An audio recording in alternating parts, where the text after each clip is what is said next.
大家好. My name is Heng. Today is Saturday, the 21st of September. So glad you're here. Welcome to our lecture on the picture biography of Master Empty Cloud. 欢迎各位来参加. Amen. I'd like to express my gratitude to all of the friends who are translating into Mandarin and also into Vietnamese, and also the folks who are putting this out onto YouTube and onto the various links around the world so the folks can join in. Gan en. I'm going to ring the bell 3 times and invite you all to, let's see here, there we go, to make 3 half bows along with me. Let's begin. Here's the first bow. The second bow. Here's the third bow.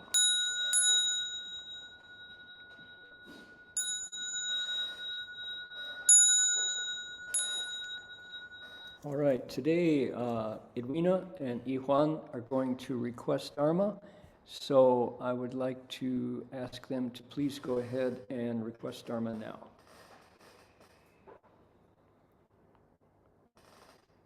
恭请大德僧听，为此法会，及一切众生，请转妙法轮，教导我们如何了生脱死，离苦得乐，速证无生。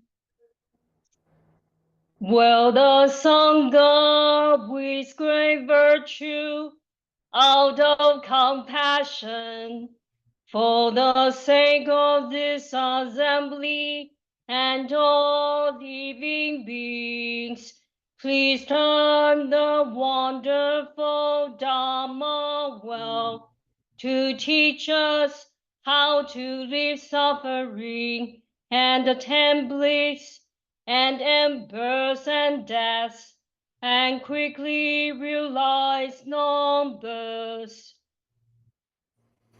Namo tassa bhagavato arahato samma sambuddhassa. Namo tassa bhagavato arahato samma sambuddhassa.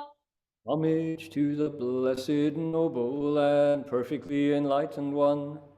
Homage to the blessed, noble, and perfectly enlightened one.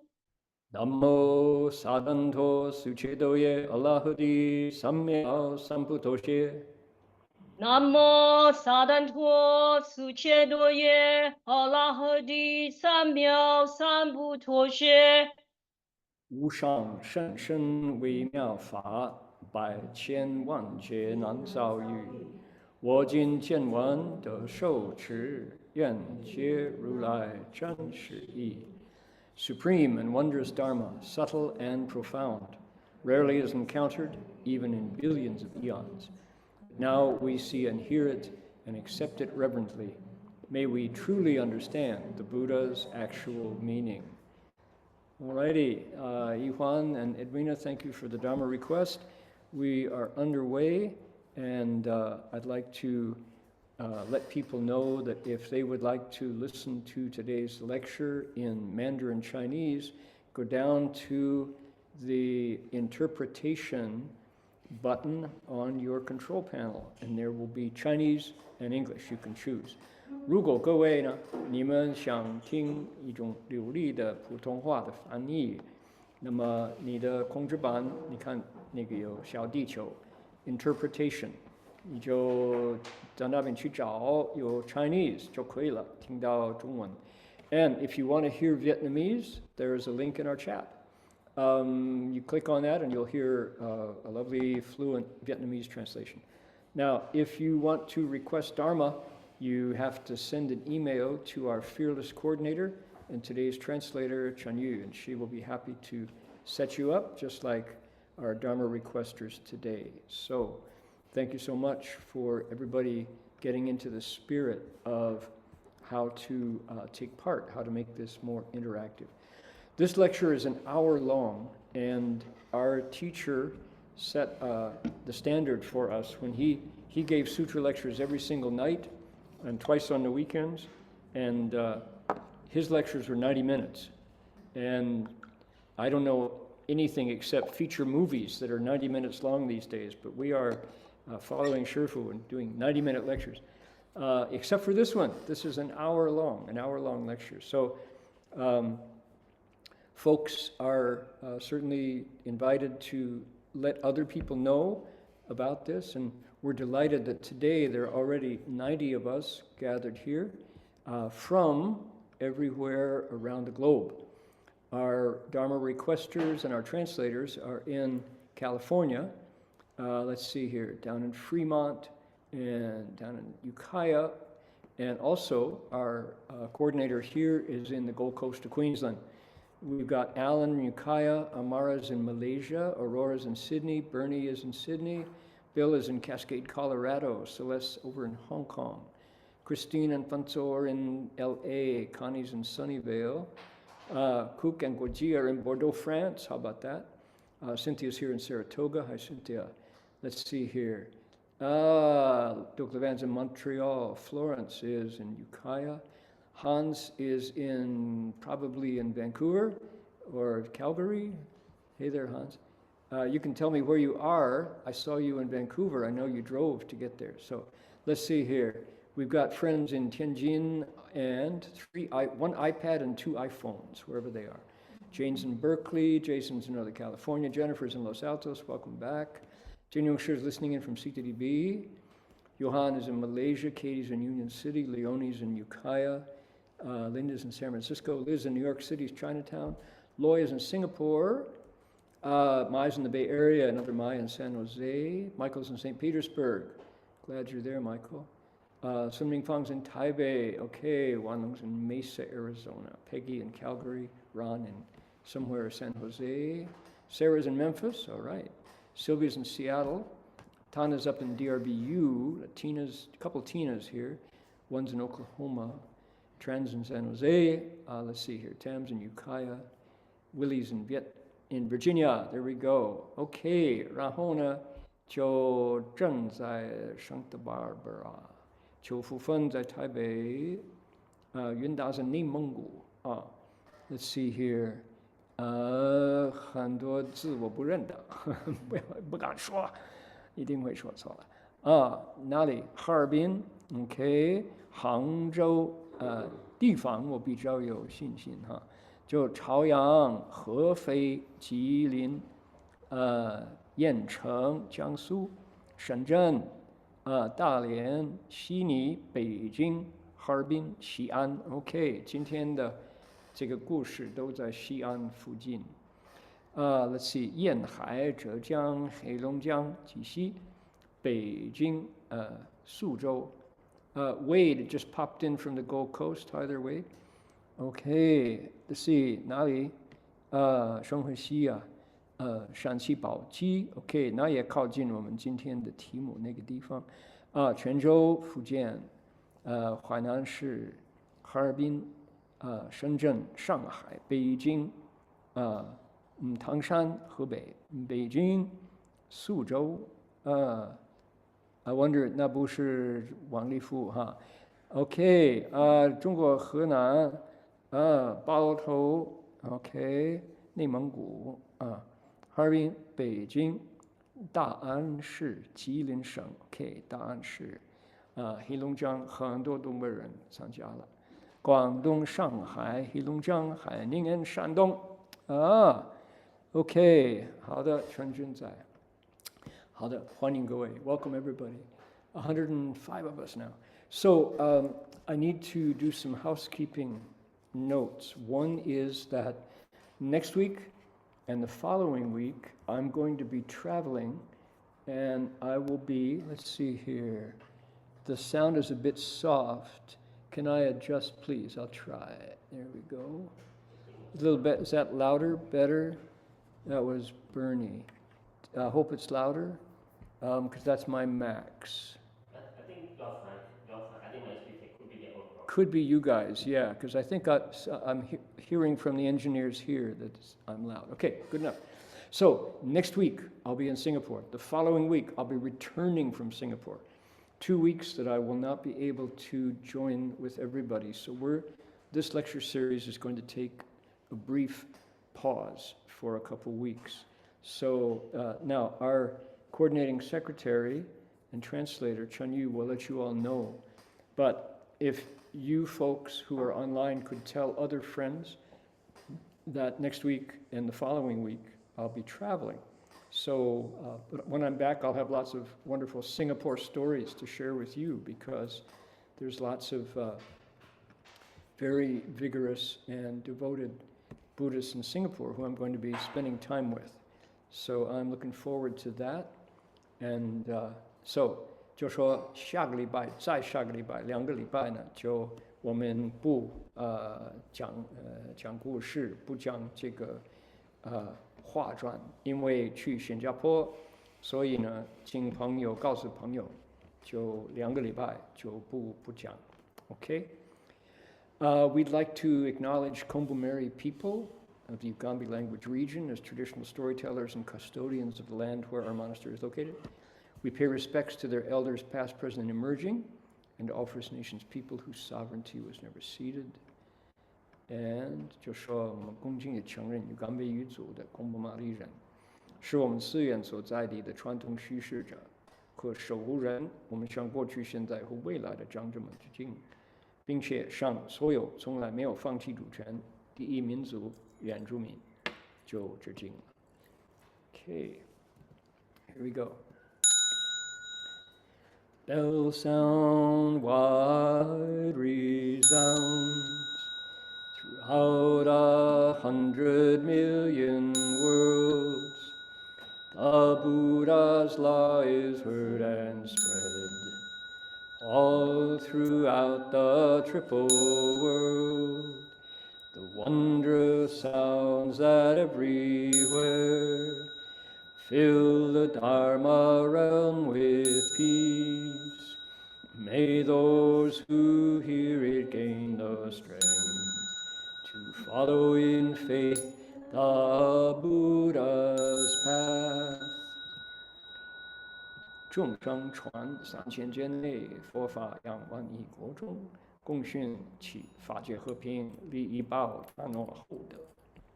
Okay, there we go. Close that. Alrighty, let's see here. Okay. Let's see here. Let's see, 法师到中国大陆，什么时候到中国大陆弘扬佛法？这个你就说是不是合法啊？一个蓝眼镜洋法师到中国去弘法，这个都要申请啊，所以比较复杂啊。目前还是网上是比较可靠、比较安全，那个没有那么多法律要喝啊。那个所以呢，目前恐怕没机会了哈。如果有的话，我会告诉大家。All right. Now, just while we're at it, take a look here. Anybody who is available in Singapore, these are the dates. 3 talks in Singapore at the 居士林，新加坡佛教居士林，就说佛教在 AI 时代的挑战与机会。Challenges and opportunities for Buddhism in the age of AI. That's an evening lecture on the 30th of September. That's a Monday. Then mastering meditation, 就说掌握静坐技巧，轻松解压生活。Unfortunately, I'm not going to lecture on that topic. I'm going to lecture on life with a Chan master, how to live with a Chan. Now we'll see. Since they've advertised it, I probably have to do that. That's a Tuesday night at 7:30 at the Jushilin. It's about Chan. We'll talk about meditation. We'll negotiate the topic. And then on Wednesday at 2 to 4, we're going to talk about translation. I've done this workshop 3 times with the Dharma friends at the Jushilin at the Buddhist Lodge. It's really fun because these are folks with a lot of knowledge on Buddhism, and we have to figure out the best way to present the Dharma to people in the 21st century, people who spend all day on their phones. How do you do it? 这是佛法翻译技巧工作坊，已经跟新加坡居士林的居士，和法师已经有2次，就是第3次。这个很就说很活泼、很有意的一个翻译的工作坊。Okay, anybody who wants to snap a photo, you have to register. So if you snap a photo on with your phone of the QR code, 扫描报名 ，OK， 就报名就可以了。好的 ，there we go. Now, what is going on today? Today, notice who is the elder monk right there in the middle. That is our teacher, Master Empty Cloud. Anybody know who is that to his right? 你们看得清楚吗? I'm afraid I can't make it any bigger. That's my desktop. This is Master Haideng. Shaolin Haideng Fashi is here. Okay. So today's 那个徐老的右手边，你们各位的左手边，看到虚云老和尚坐在中间，在他右手边就是海灯法师，他也跟师父一样是维养宗第9代 ，Yeah. Okay, here we go. We are right here. This is episode number 81. 蜀道崎岖难行. Let's see here. Oops, did I tell you wrong? Yes, I did. I told you wrong. I'm going to, let's see. Okay, correct. We're in the right spot. There we go. This is 1886 and 1887. Master Empty Cloud is 47 and 48 years old, traversing the rugged roads of Sichuan. He's not there yet. Why? Because of the first sentence. Let's read the Chinese. He's still at Zhongnanshan. Here we go. 已有, this 不是佛经不必合掌. I do it every time. There we go.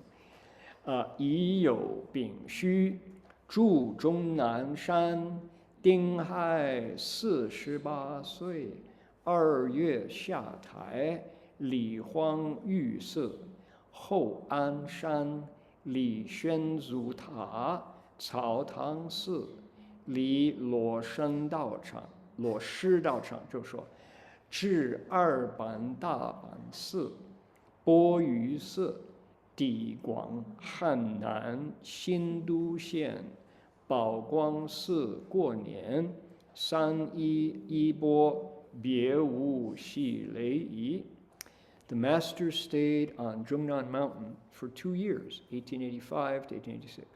When he was 48, he came down the mountain during the 2nd month of that year, 1887.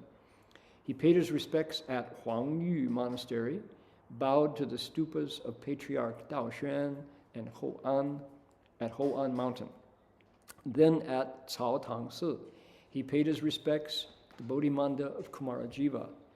From there, he proceeded to Daban Monastery in Arban, and then on to Bo'yu Monastery. The master then went to Xindu County, the south of Guanghan District.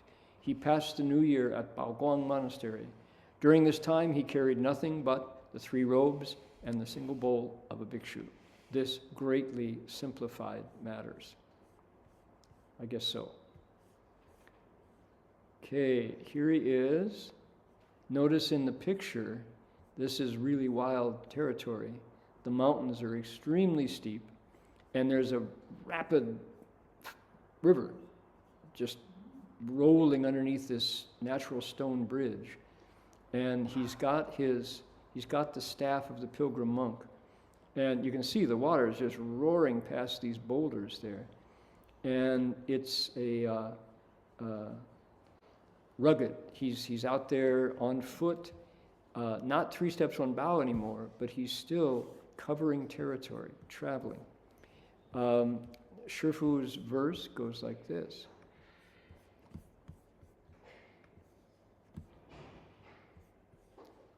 Goes, 大龙池顶水分流，太白山高180游，间隔栈道崎岖路，一夫守关万将难。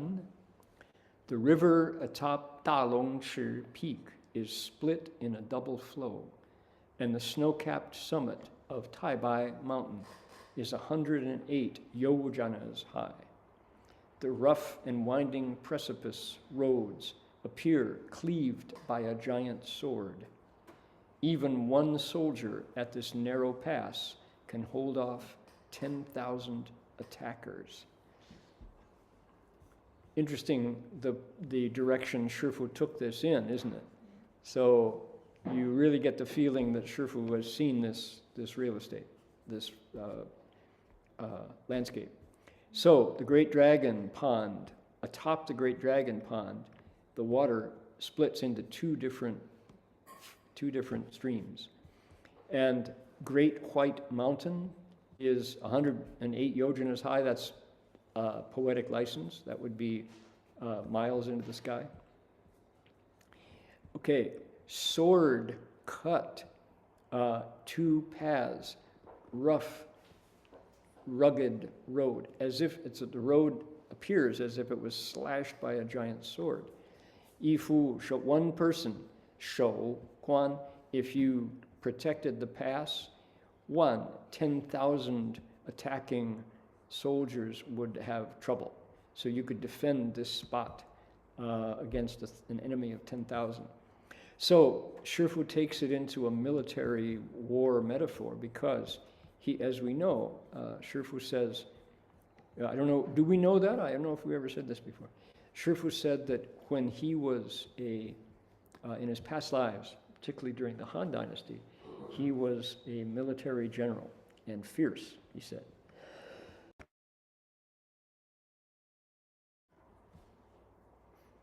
So, okay, let's move away from the text to a map. Here is Zhongnanshan. This is in Shanxi province, central China, okay? The former capital of China was Chang'an in the Tang Dynasty, and it also was known as Shenyang, historical periods. Here's Shenyang. And currently, it is known as Xi'an, Western Peace. Here it is. Here is Xi'an, right there. It's now a major metropolis, one of the biggest cities in China. You can see the highways that circle it, big airport serves it.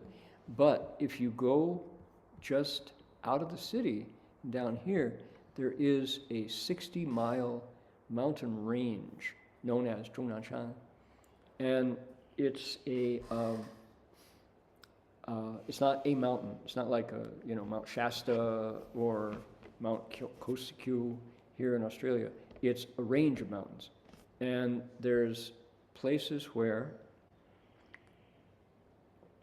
nature is still wild there. As we saw last week, we saw the movie. It's rugged. You have to be tough to survive there. There's very few roads. There is no communication. You travel out there on foot, and whatever you can carry in on your back. Hermits love it. People cultivating out there find solitude and magic in nature. So it's been a favorite cultivation spot for years and years. Now, in our story last week, Master Empty Cloud went and paid his respects to all of these famous monks, Jielang, Ye Kai, Fa Ren, Tian, Fa Xing, 5 famous monks who were out there with him in cultivation. And they looked at him and said, oh, this is famous Deching, Xuyun Deching. Would you please take your pick of huts? We'd be thrilled to have you up here with us.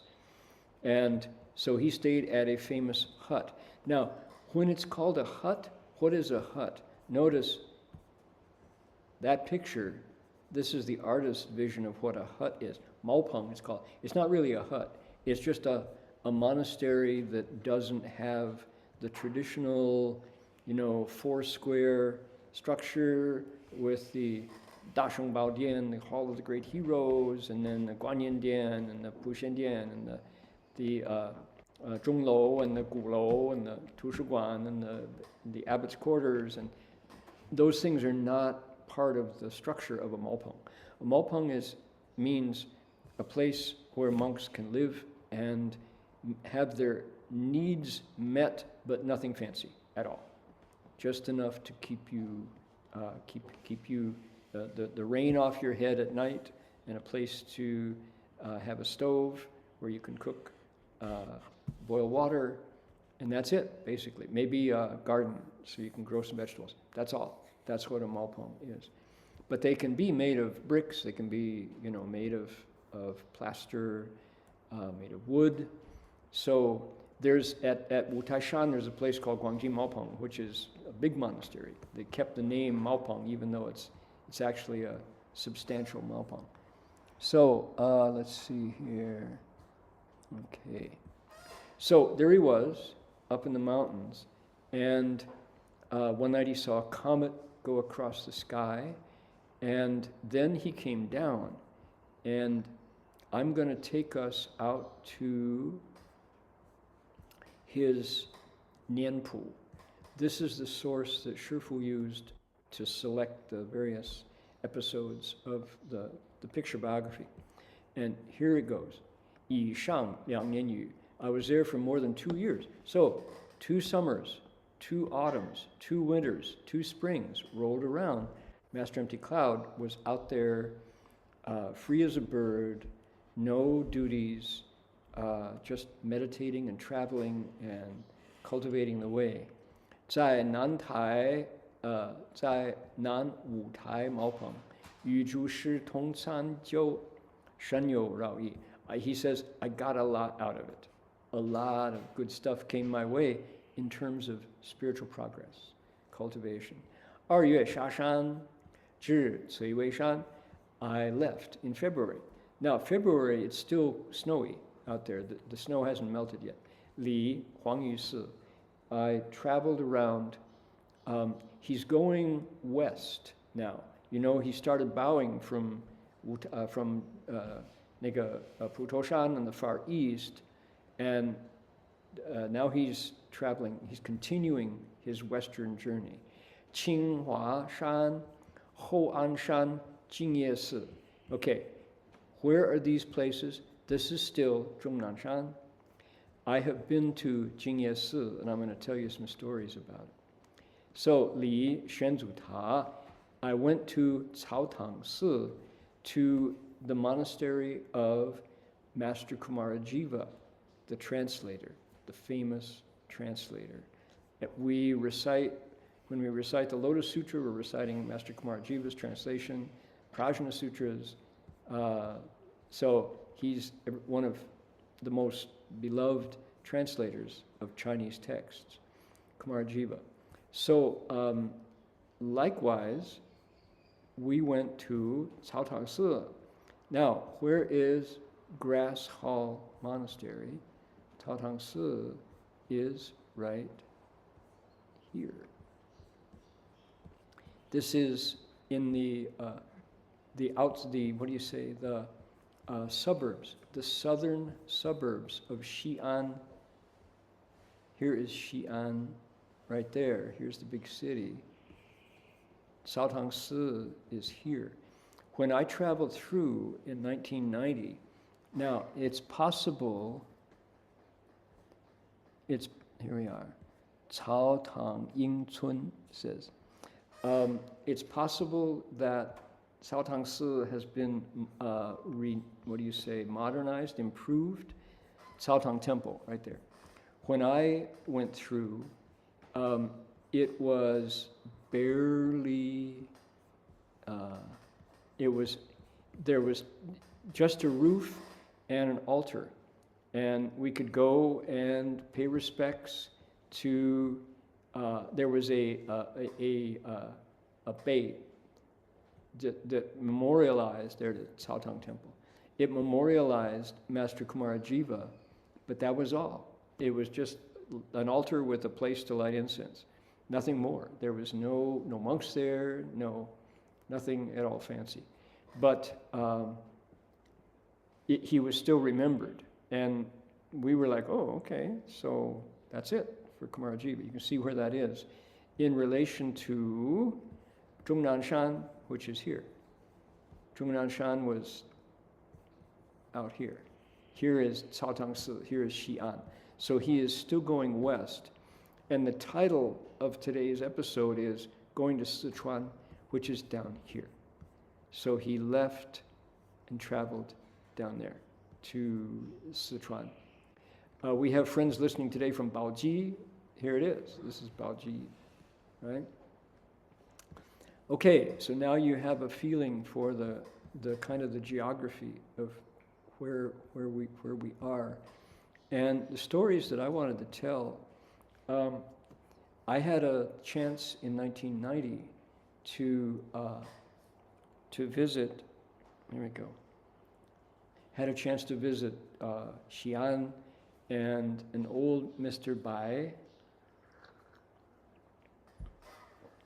who was the kind of the old lay Buddhist coordinator for the 佛学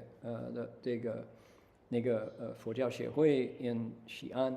He came out to greet, he was a friend of Master Mingyang, a Dharma protector for Mingyang Fasha. So he came out to greet us, and we jumped in a jeep, went to Cao Tang Si, and then went on to Zhongnanshan. And we went to a trailhead and got out of the jeep because from there on it was foot travel only. And the boulders, the trail was, it seemed like there had been some sort of a rock slide. So we had to jump from boulder to boulder. And old Mr. Bai said, you guys are okay with this? We don't want you to get injured, it's okay. We said, yeah, let's go, we want to go. So we went over the boulders and up the trail and up the mountain. And he said, we're going to Jingye Si, Pure Karma Monastery. And he said, I had to get special permission for you to go because why? It wasn't too long ago when the abbot of Jingye Si was murdered. He said, we're like, oh, yeah. He said, yeah. There were bandits who were stealing medicine. They were taking the bark off trees so they could resell it. And of course the trees belonged to the monastery, and somehow the abbot was walking along the trail and he ran into these bandits and he slipped and hit his head and died. And they ran away. And he said, we've had problems with this group of lawbreakers for some time. This is not the first time. And he said, so I'm going to introduce you to the new residents of Jingye Si, monks from Shaolin Si. He said they got young Shaolin martial artists to come out to protect the place until they can appoint a new abbot, he says. So we're like, oh my goodness, didn't realize that it was, he said, yeah, Zhongnanshan is just like that. It's always been right on the edge. And it's hard to, there's who are you going to call? You can't call the police because this is a remote area for hermits. So he said, we haven't had any murders. This is rare, and it doesn't happen in China. China is very secure for monks, he said. But this was just, the other Buddhists are saying that monk is probably reborn in the heavens, and he had to pay back debts or something. So anyway, so we're like, wow, this is pretty exciting. So we got to Jingye Si, and it was an old monastery that had not yet been kaifang. It hadn't been restored for quite a long time. This is 1990, and the great restoration of Chinese monasteries in China had not really begun after the Cultural Revolution. So 4 young Shaolin monks came out to greet us. Said, "Hi, how are you?" One of them in excellent English, and his English was British accented English. And they're like, "Wow, how did you, you're a young 25-year-old monk from Shaolin Monastery, how did you learn British English from London?" He said, "I listened to the BBC like everyone else," he said. So listen to the radio, and he learned how to speak excellent English. So he said, "That's remarkable, you've really got a good ear." He said, "Yeah." He said, "I started out at Shaolin Monastery as a martial monk, but in competition, I got injured. I injured myself, and I couldn't continue with my martial arts practices, and so I turned to administration. And they made me a monastery manager, and they sent me, because I have enough martial arts to still protect myself, but just not in the difficult competition world of Shaolin Monastery, where everybody's, working hard to hone their martial skills." He says, "I couldn't compete there, but I can handle Jingye Si and any trouble that might be here." And so we looked around, and sure enough, Jingye Si was not a maopeng. It was a monastery, but it had not been rebuilt yet. And so you could see that it was very, very basic, really kuxing. So the monks they wanted to entertain. There were 3 or 4 of us, Wanfo-cheng monks and Mr. Bai and some other guests, the driver and all. And they wanted to offer us hospitality, but they didn't have any tea. They didn't have any tea leaves. So they went out and they gathered tree leaves from the trees that had fallen and boiled them up and served them. And it was just, it's really very 很自然, So the monk, we were able to communicate with him, and of course he asked about Shenhua Shangren, he asked about Wanfo-cheng, and we told stories, and told stories. He said, "We heard about Sanbui Bai," and they said, "Yeah, that's us." And he was excited about that. And then he said, "Okay, well, in that case," he said, "we want to take you on a walk. Let's go on a hike." And so we went down the trail and up over a ridge, and we got to a trail that only the monks knew how to access this trail. And we went way up on a mountainside where you had to it was almost vertical. You had to kind of go from pulling yourself up with one hand and then reaching for the tree root and pulling up. And it was pretty strenuous. And these were, Shaolin Monastery monks. So we got up to, suddenly there was a cave. And he said, "Squeeze through here." So everybody made it up to this steep mountain cliff face and into the cave. And he said, "What is this?" And we looked, and there were stone tablets that had characters carved in them. And they were obviously very, very old. And they looked like the things you'd see in a museum. He said, "We don't tell anybody about these." He said, "These are carved by Wang Wei, the poet." Wang Wei is a 8th century famous painter, poet, musician, scholar, and politician from the Tang Dynasty. He's one of the most famous Buddhist poets in the world in Chinese history. And he lived in the Zhongnan mountain area. He had his own retreat after being a politician in imperial China is always dangerous, because if people are jealous of you and they can pull you down and all. That happened to him several times. And he always made it back into the favor of the new rulers, the new emperors. So he lived in this area and traveled to Jingye and actually wrote poems about Jingye. So here was, he showed us stone tablets that somehow hadn't been discovered. They were kept in the monastery as their baobei, their treasures. And of course they carried them out and put them in the cave when they were in danger.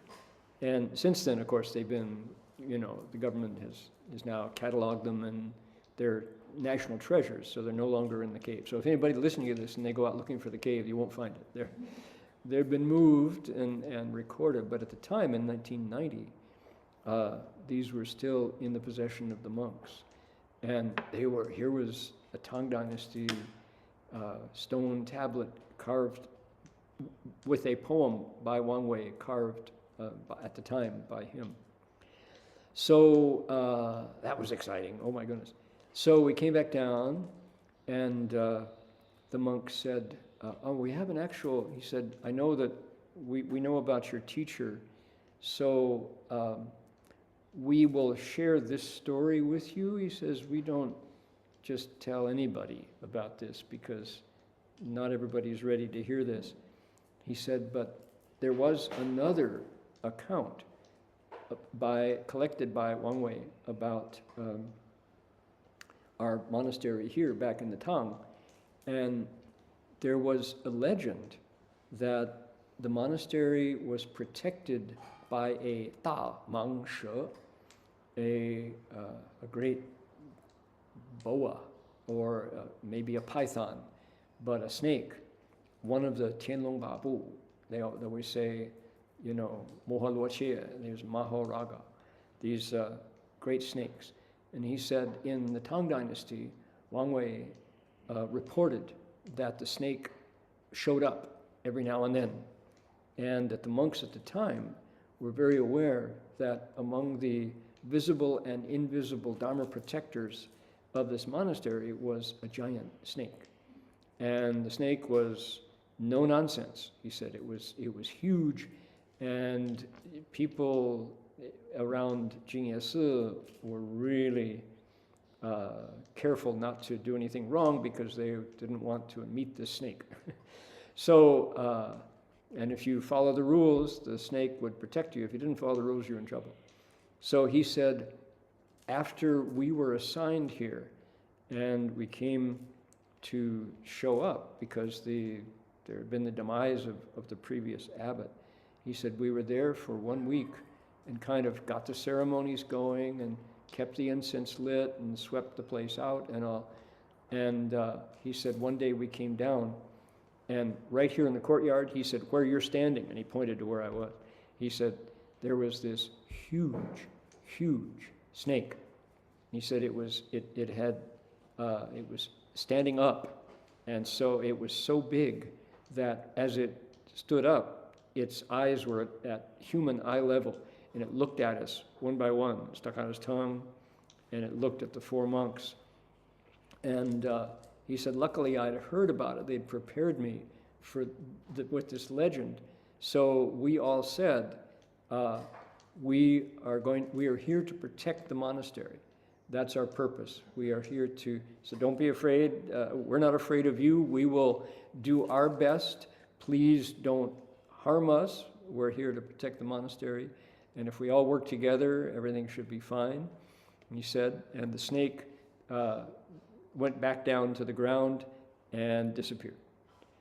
And he said, now you may think I'm dreaming, but the other 3 monks all nodded. They said, we all saw it. And it's really still here.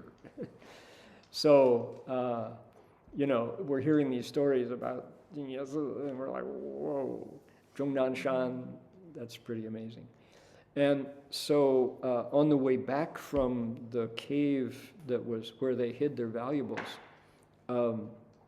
he pointed up, and way up above, in the highest peak of the surrounding mountains, was a mountaintop. And he said up there, there's a bhikshuni. And this bhikshuni lectures on sutras. And it's very hard to get up there, he said, because the snow pretty much never melts up there, and it's really cold. But if you can get there, and if she accepts you, you can listen to her explain the Jinggang Jing. And he said it's a really good place to cultivate if you can stand it. But it's twice as bitter as this place here, and we have nothing, he said. Now, the thing about this bhikshuni is that during the Cultural Revolution, they threw her in jail, and they forced her to give up her robes and to denounce the Buddha. That was what they asked her to do. And she refused to do it, and so they knocked her teeth out, he said. And so the amazing thing is, all her teeth grew back. And he said, she's really up there, and there are some of our monks want to go up and listen to the Vajra Sutra with the bhikshuni up there on the mountaintop, way up there, he pointed. We're like, up there? So this is Zhongnanshan and my own experience with Jingye Si. So what can you say about Zhongnanshan? There is a Wang Wei. I forgot one.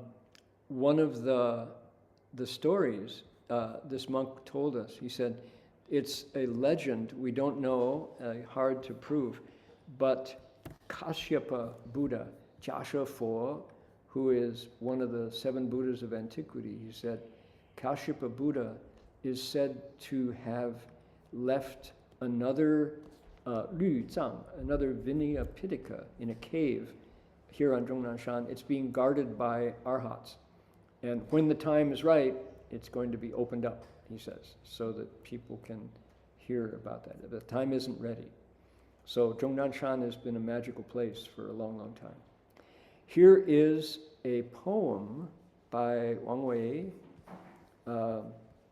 It goes, 终岁颇好道，晚家南山吹。信来没都忘，盛世空自知。行到水穷处，坐看云起时。忽然橘林叟，谈笑无唤起。Okay. In my middle years, I've come to love the way, he said. Or I came, because he's older now. I came to love the way. Recently, I made my home at the edge of Zhongnan Mountains. When the mood comes upon me, I go off alone, and I have glorious moments all to myself. I walk down to where the spring emerges, and sitting, wait for the clouds to rise. By chance, I met that old guy from the woods. We laughed and chatted. I can go home anytime, he says. So no rush. Can go home when the mood, likewise when we're done. So this is Zizai, right?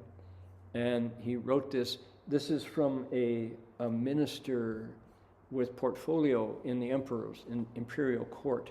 So the glorious moments, all to himself, that's pretty special for someone who, is, every word is like a knife. You can say the wrong thing and you can be executed, and say the right thing and your family is wealthy for generations. So difficult. And now he's out there all by himself at Zhongnan Mountain, Zhongnanshan. And what can he do? He goes down to where the spring burbles, sits down and waits for the clouds, and meets somebody on the road, just laugh and chat. No rush. So Wang Wei's poetry. He's written over 300 poems, and so this is Wang Wei. And he is one of the most beloved, especially because he is considered to be a Buddhist poet, right? He was a real hufa. The poem that he left on the stone tablet that we saw, we didn't copy it down, so I don't know which one it was. But he has over 300 of his poems are still available, and people, and of course somebody like this, lesser poets will write a poem and sign it with his name to get their poetry out there. But of the 300 poems that exist, 230 of them are guaranteed are his. They're pretty much only he would know. Let's see here. Here he is. They said, later in life he became a devout Chan Buddhist and a vegetarian. He spent 10 years studying with Chan Master Daoguang.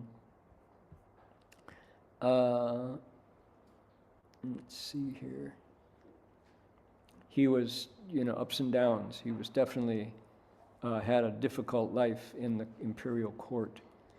Here we go. He was also a painter and also a musician. He could play the pipa, and I don't know about the guqin, but definitely played the pipa. 400 poems, and they've been collected and translated.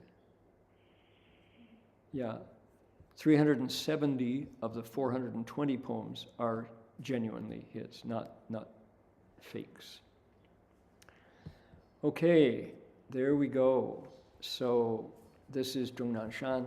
Let's take a look again at our verse.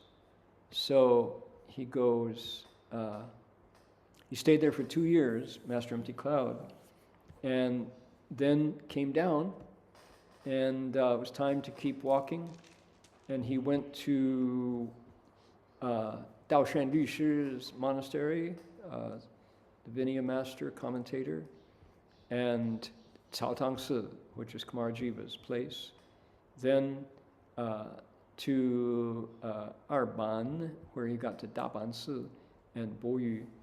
He went on to Guanghan district, Baoguang Si, carried nothing but the 3 robes and bowl of a bhikshu, which greatly simplified matters. Indeed, when you only have the basics, there's no baggage to burden you, and you are truly tsudzai.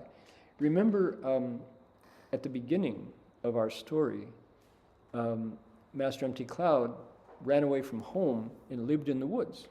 He lived in the mountains, and there was a time when he was so basic that people thought he might be a ghost, because his hair was long, his beard was long. He probably only had enough clothes to barely cover his body, and he was on the path of immortals and rishis at that time. And you remember monks saw him and said, you're heading down the wrong path.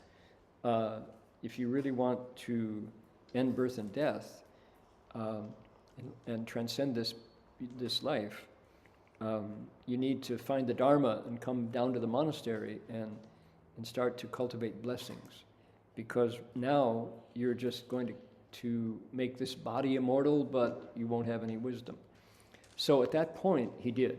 Luckily, he took good advice, came down and cultivated the path of blessings in the monastery, being the gardener, being the cook, being the server, doing monastery administration, and then went back into the woods before he learned the Dharma. So then he came back down and listened to sutras, traveled around, learned how to turn the Dharma wheel.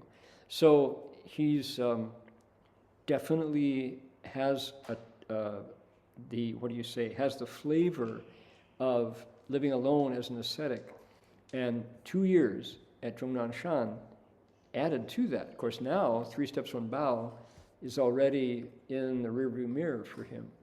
And he wants to keep the momentum of his travels going.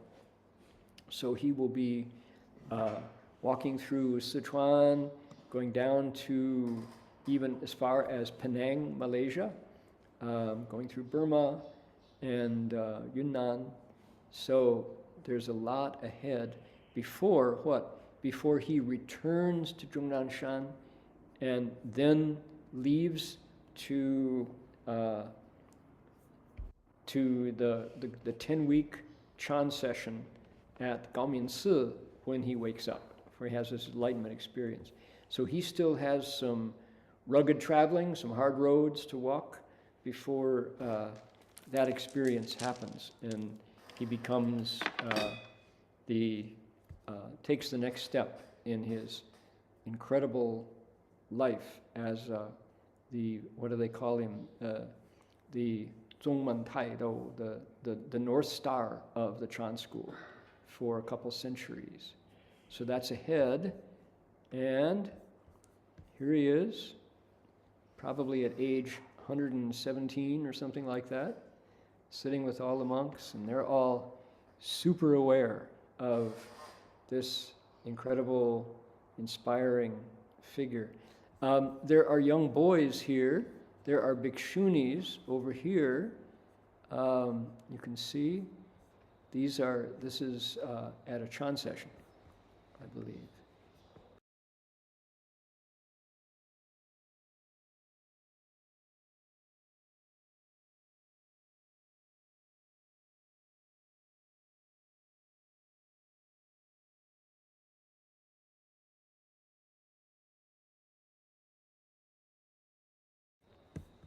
Oops, okay. There we are. I want to remind folks that I'll be in Singapore next week and the following week as well, traveling back. So for the next 2 weeks, we're going to take a break from this lecture series, and please tell friends that if they come listening next week, why we're not there, okay? The reason for us to not have our lectures happening. Be back at the end after 2 weeks and have stories about the news from Singapore and all the things that are going on. And we'll continue our story of Master Empty Cloud. Alrighty. Let's dedicate merit now. Send out good wishes for the world. Let's see if we got somebody is. Okay, there we go.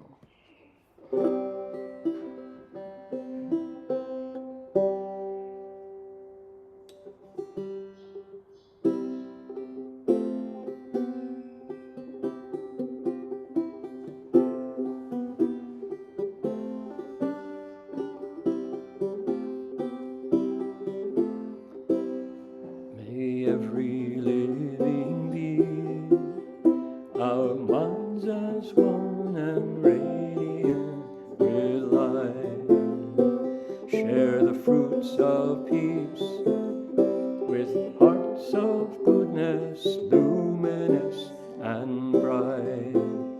If people hear and see how hands and hearts can find in giving unity, may our minds awake to great compassion, wisdom, and to joy. May kindness find reward. May all who sorrow leave their grief and pain. May this boundless light dispel the darkness of our endless night. Because our hearts are one, this world of pain turns into paradise.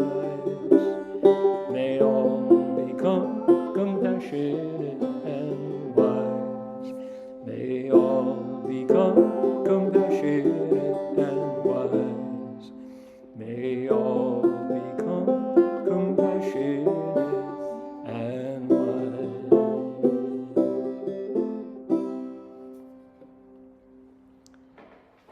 And we will bow to the Buddhas and to our teacher. Here we go.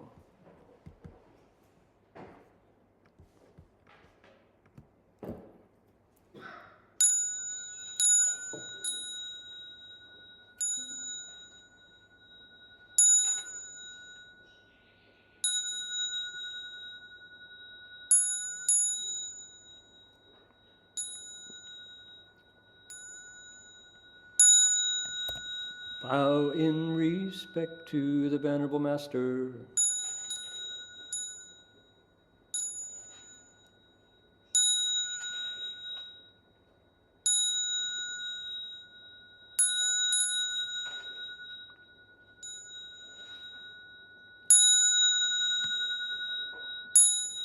Okay, that's going to do it for us for this week. We'll see you in a couple of weeks now.